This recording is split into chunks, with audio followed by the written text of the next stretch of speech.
Good afternoon, everyone. I'm Alderman Ray Lopez of Chicago's 15th Ward. I've prepared a brief statement regarding today's announcement. Today we stand at the Gage Park Field House, proudly sharing with the community the announcement made earlier today by Mayor Brandon Johnson that all Park District facilities, like this one, used to house migrant asylum seekers will be returned to their respective communities. Thank you to the community members that have organized within our community, spoken at events, appeared before City Council, and circulated petitions. Your voices have been heard.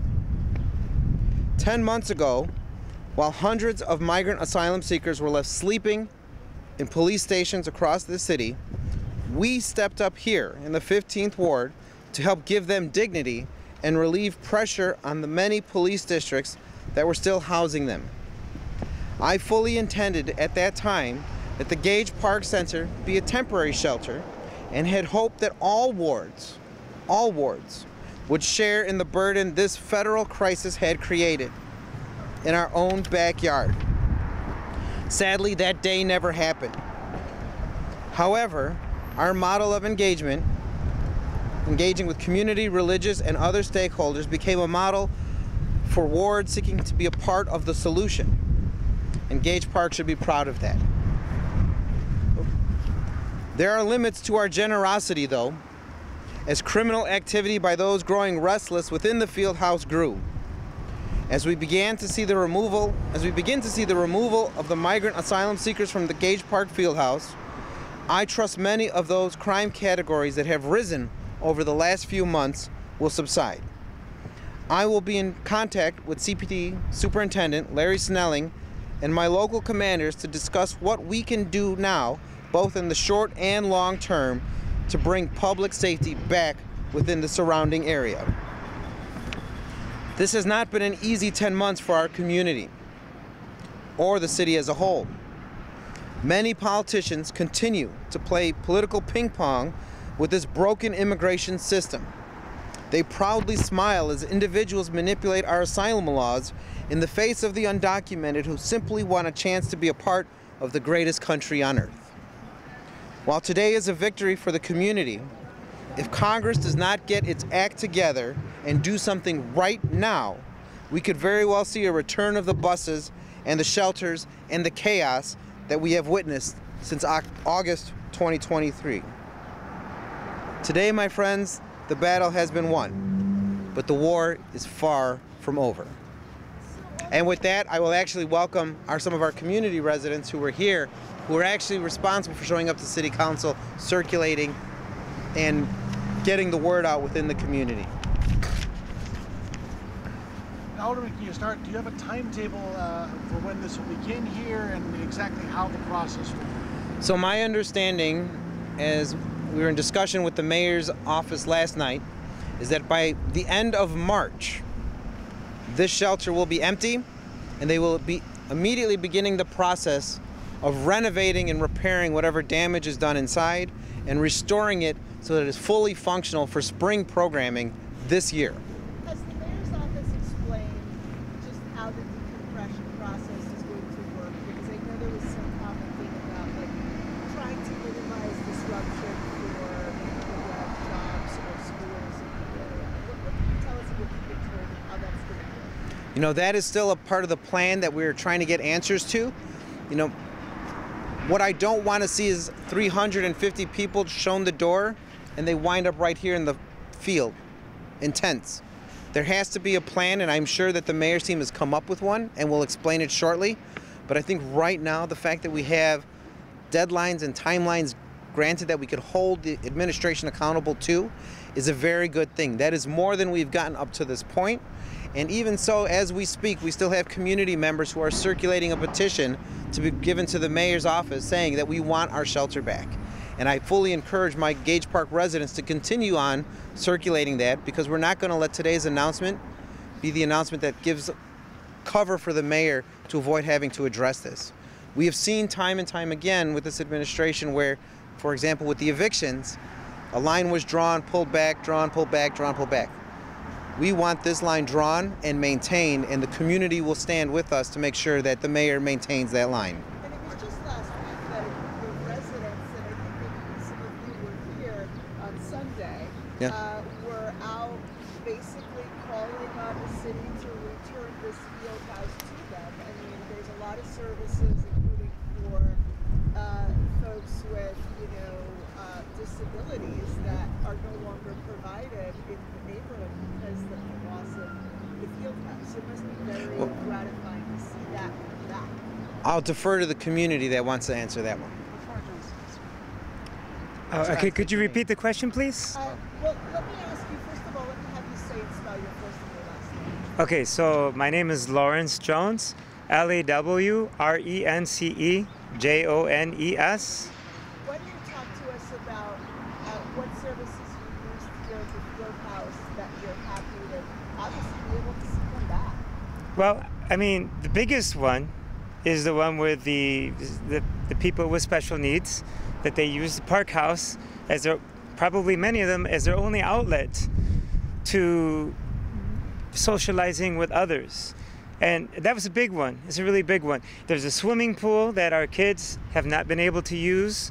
There's a lot of programs that a lot of people, I watch huge crowds of people coming in and out, and that disappeared, I'm not anti-immigrant by any means. My wife is Brazilian, she's an immigrant. My friends here are immigrants.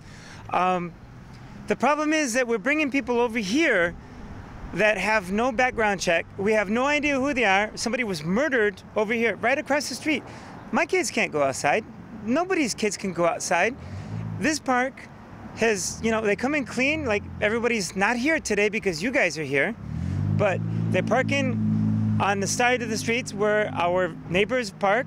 And so we got permit parking, and they still have problems with permit because they don't honor the rules or the laws here. Now, if you're gonna come here, I believe come here legally or illegally, whatever the case may be, but you come here for need, not to be taking advantage of the system and to not get a job. Nobody else has complained about not having work permits.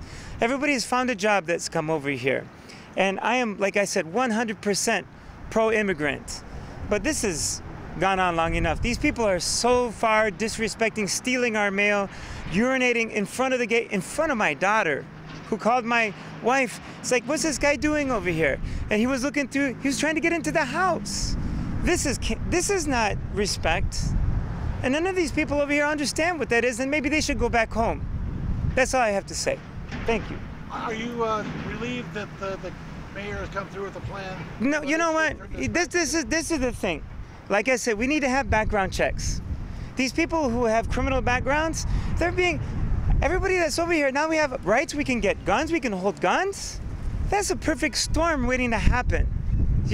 There's so many things that are wrong with the laws right now. The catch and release, the zero bail program. These people are coming over, they're gonna take advantage of all of that. And they have guns, now they can carry guns, and they're driving cars, and they don't have insurance.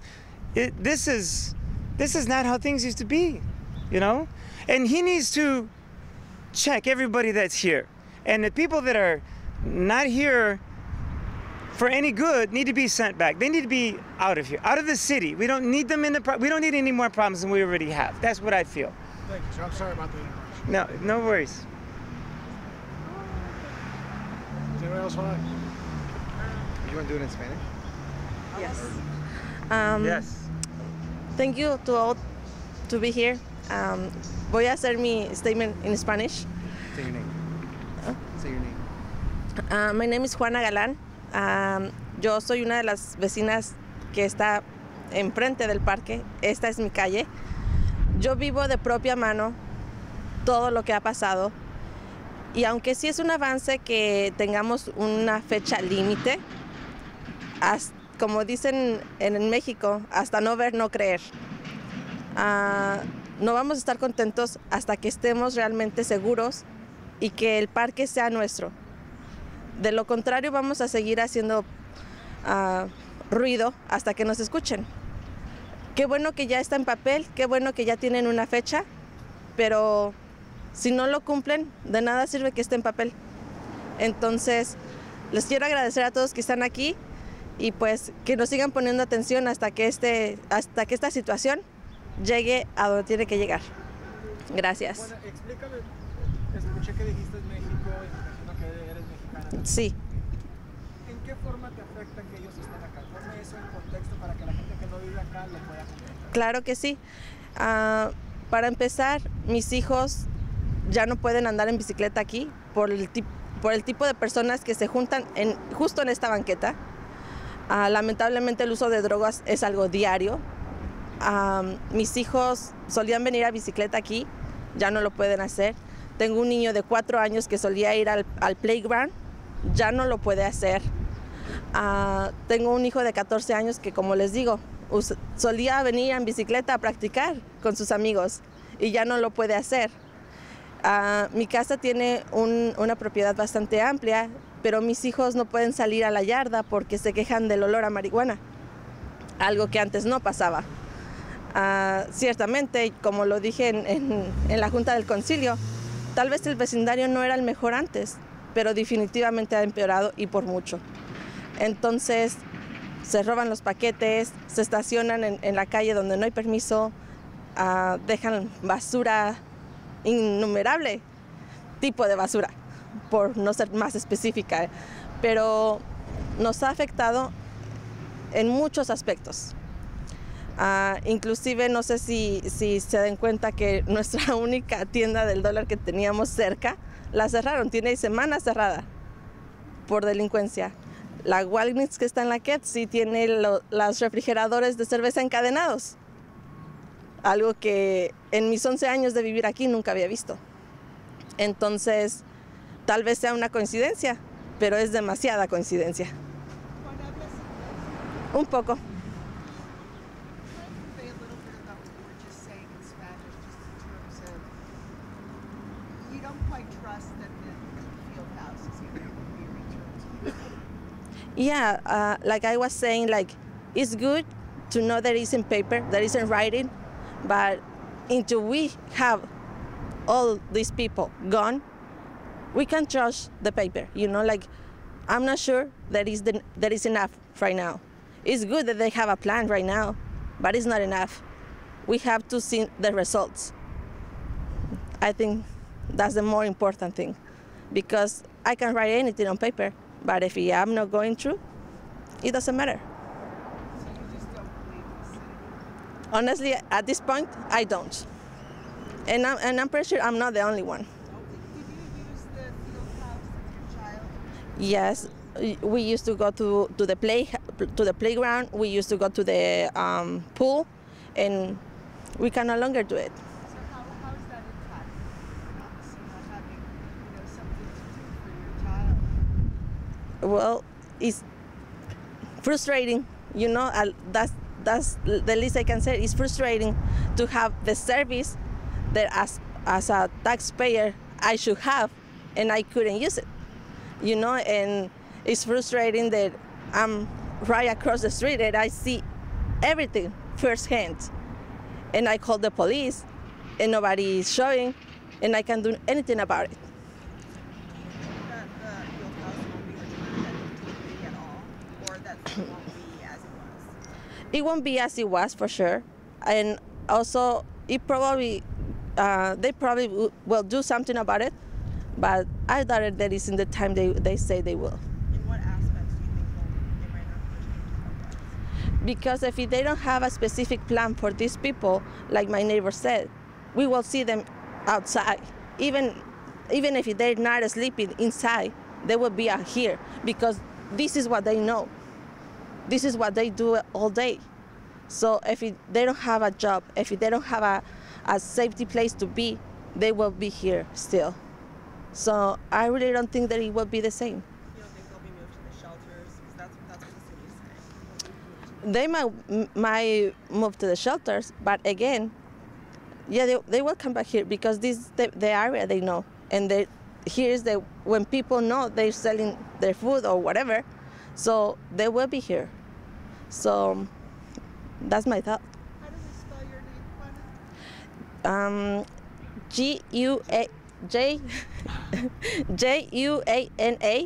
Galan, Galan. Thank you, ma'am. Thank you. And-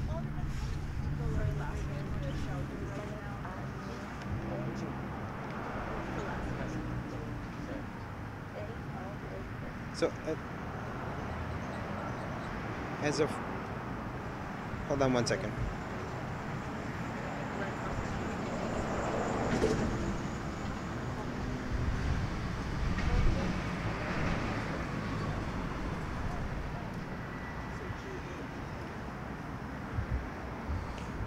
So actually I could briefly run through. So as of Friday, Brands Park had 109. The Broadway Armory had 208. Gage Park is down to 279. And the little Petrowski Park's at 142. And I believe that is all for the parks as of right now, but most of that should have been available. This is not families, it was for single men. Just single men, that's what I was going to ask. Single men and single women. Yeah. Well, at Gage Park. Alderman, do you have a concern that... And I'm sorry, I actually have one more. Oops, I just got a phone call. Alex. Her son. Hola, mi here, nombre es was one Rosalba. of the individuals who use the ¿Sí se escucha? special needs programs here. Mi nombre es Rosalba y yo no estoy en contra de nadie, pero lo que sí yo quiero que nos regrese nuestro parque, porque nosotros tenemos niños especiales, los cuales vienen aquí, entonces no es justo que a nuestros muchachos, perdón. Okay. Ay, Dios. Los niños, tenemos niños especiales, los cuales nos los han enviado retirado de nosotros y están en un lugar muy pequeño. Entonces, pues ustedes entienden, tienen problemas y con esto del COVID y todo eso, pues es difícil que ellos estén bien cerca, ¿verdad? Entonces, nosotros quisiéramos que nos regresara nuestro parque porque necesitamos que regresen nuestros niños especiales. Es lo que pedimos. Gracias. Háblenos de los servicios que usas aquí que requieren. Bueno, los servicios son muy buenos, principalmente porque tienen acceso al gym, o sea, tienen muchas actividades, los ponen a caminar, los ponen a hacer yoga, a hacer arte, a cocinar, o sea, hay muchas actividades en las cuales ellos se ayudan, ¿verdad? Entonces, como les comentaba antes, los niños están frustrados en la casa porque no los podemos traer ni acá a dar una vuelta al parque, el cual está cerca, porque pues ya no puedo regresar a lo mismo, pero es mucha inseguridad y no podemos estar como antes. Entonces, pues encarecidamente, yo no sé quién es la persona que se encuentra al frente de esto, pero quisiera que nos ayudaran. Gracias.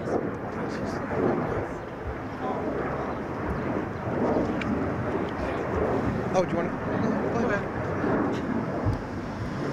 Well, thank you for having me. This is a step to the right direction, so we're very excited about that. However, like Juana mentioned, we're still skeptical until we see results. I think it's important that we have this conversation about illegal immigration and the impacts that it's having, because yes, we might remove them from our field house, but then we're still going to move them elsewhere, and it's going to be another neighborhood's problem, which I don't want that for other neighborhoods or any other American city. So this is still an ongoing issue. This is only the beginning, and we really hope that we could continue on this fight and open up again the conversation. I feel that for whatever reason, people are afraid to talk about illegal immigration because they don't, it's not politically correct, but I think it's so important because they keep coming in by the thousands. We saw what happened at the Texas border where a bunch of illegal migrants pushed through the National Guards. This is something that's very serious and that should be taken as the #1 priority right now in America. Ma'am, what's your name? And my name is Ariana Abonce. Spell the last name, please. Ariana. My last name is Abonce. Thank you very much. Go ahead. Can I tell them? Go, whatever. They already know. Oh, they know already? You're the last. This man just made my day. I cannot believe it. He just made my day. I was coming in here to argue, but now I'm happy. He just gave me the news that by the end of this month, everybody should be out of this park. Oh man, that is awesome. I live here for the longest time, and I've never had as many issues as I've had in the last 6 months. And I don't know, y'all have seen me, I've talked to every single news channel as possible. And it's not because we're anti-immigrant like everybody's trying to say. It's because we are neighborhood oriented. We protect our neighborhood, and we want to care for our neighborhood. Since I've been here, I have 2 kids, a 9 and a 4-year-old, which have not been able to use this park. My wife can't take them to that park down the street. Why? Because I don't know where they're at right now, but usually they're all around here. They do anything from smoking, drinking, everything on here. After supposedly got security here, they will go down the street and smoke right in front of my house. I don't want my kid to see that. Why would I want my kid to see someone smoking and loitering in the streets? And that's what, when he just told me this, he just made my day, honestly. I'm gonna go home and, man, I'm doing a jig. Because, man, that's how happy I am. You guys don't realize it. I work long. I mean, I work long days here.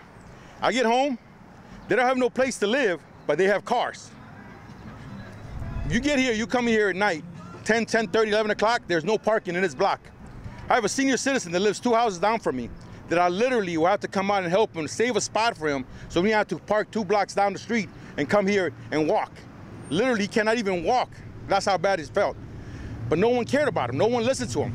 And that mayor that said that, oh, we got this under control, all he does is grin. That's his little grin that he does. I understand. Man, Alderman, oh yeah, another hug. He just made my day. I'm telling you, he made my day. I didn't know, my wife would say, you want to go over there? Go, what for? No one listens to us. What is the point of talking if no one's going to listen? But I guess my wife was right. Let's go see what's going on. Let's let them know one more time. Oh, I guess this time it worked. Oh, Alderman, another hug. Say your name. Sir, can you tell us your name, please? My name is Julio Campo. C-A-M-P? Julio. Last name O-C-A-M-P-O. Where do you think they should go? Well, that's up to the mayor. That's where he gets paid the big dollars. See, the aspect is all it is a big money grab.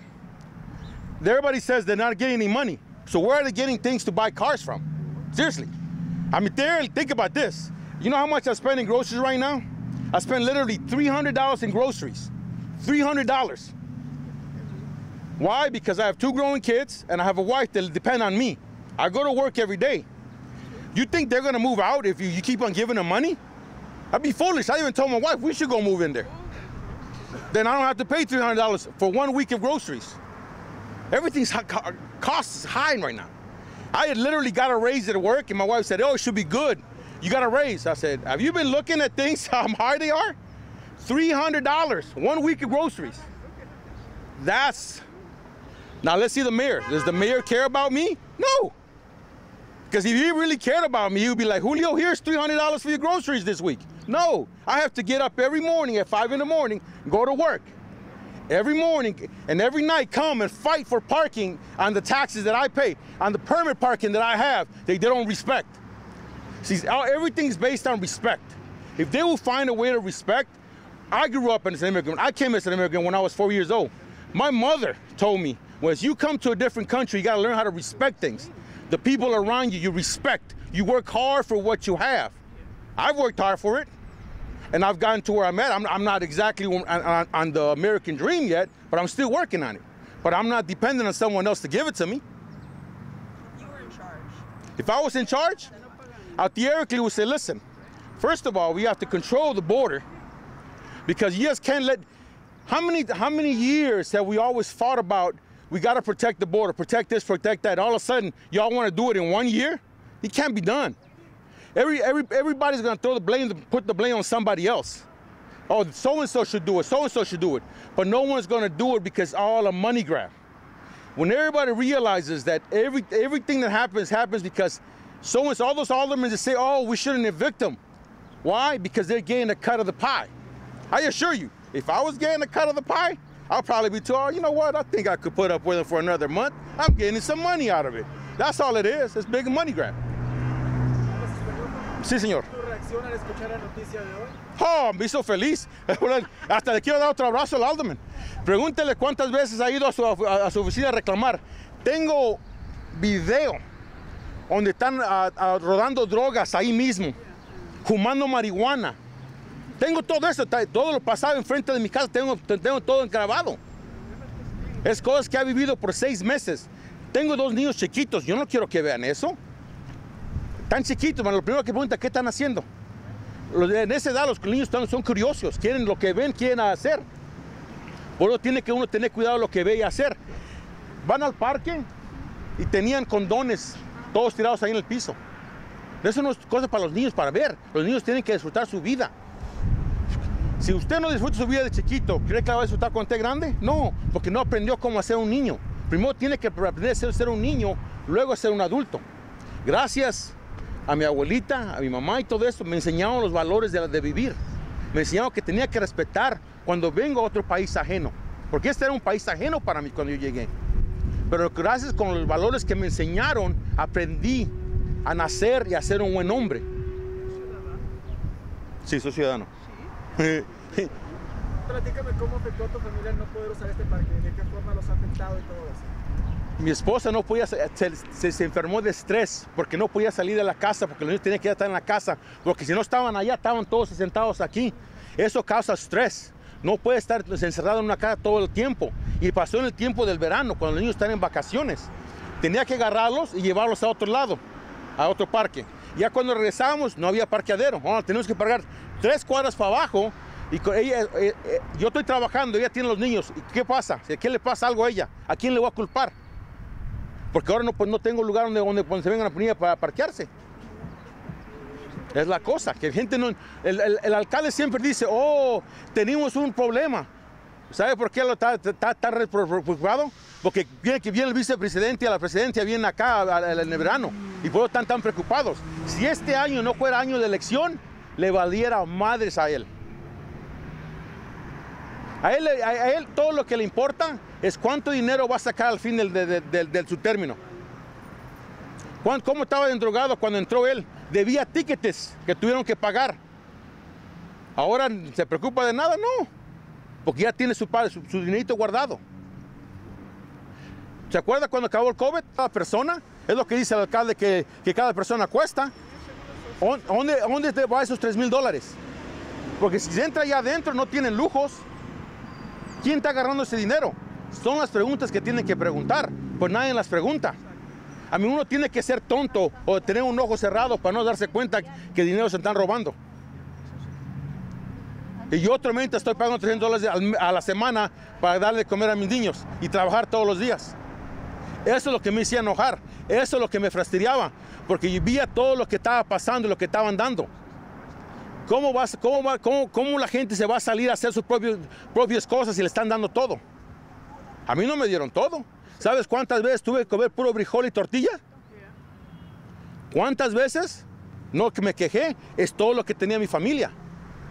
Eso es lo que me enseñó a valorar lo que tengo ahorita. ¿Ok? Muchas gracias. Nada. Otro abrazo. You have broken ribs by the time this is done. Pero, hey man, Could be worse. All Do right. you have a concern, Alderman, that this is a temporary lull in migration to Chicago, and that when the summer kicks in and the DNC is here, we're going to see another wave, and that's going to facilitate another round of closures at parks like this and city facilities? Well, I don't think we've seen the last of the bust-in migrants. You know, we've seen where 10,000 individuals cross our border from California to Texas every month. And we know that both our southern governors and our president have been shipping individuals here. Once that resumes, you know, we better have a better plan in place than what we've seen up until this point, which is to try and just cram them anywhere we can find space. I think this is a gap that gives us some breathing room to plan ahead, because we know that there are plenty of politicians out there who are seeking to embarrass Chicago in advance of the Democratic National Convention. If we don't use this time right now to get our act together, we could very well be back in the same situation. I don't want to open up the park again. I don't want to have to see my community have to deal with this, and I certainly don't want to see some wards have the option of saying no while other wards had to say yes.